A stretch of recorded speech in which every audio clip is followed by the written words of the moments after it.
পুষ্প দ্বারা প্রক্ষণ এবং মন্ত্র পাঠপূর্বক অভিষেক করবে। অঘ্রাণী চালে নৈবেদ্য প্রস্তুত করবে। সমস্ত নৈবেদ্য 1 পোয়া মতো হওয়া চাই।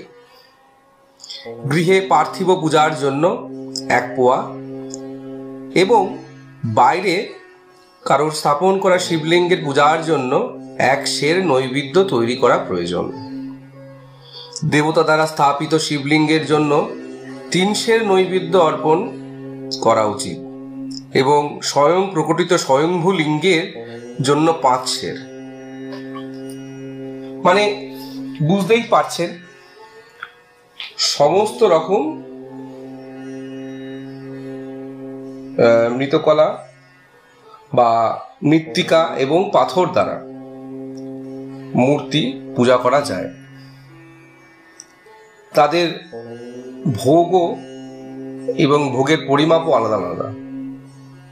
স্বয়ংভূর মাপ পরিমাপ ভোগের একরকম এবং তাদের আচারও আর এক রকম।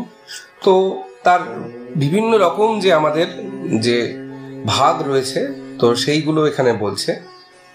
আমরা আগে পাচ্ছি 12 আঙুল চওড়া এবং তার 2 গুণ এবং 1 আঙুল বেশি অর্থাৎ 25 আঙুল লম্বা এবং 15 আঙুল চওড়া যে লোহা বা কাঠের তৈরি পাত্র, তাকে প্রকৃত ব্রাহ্মণগণ শিব বলেন।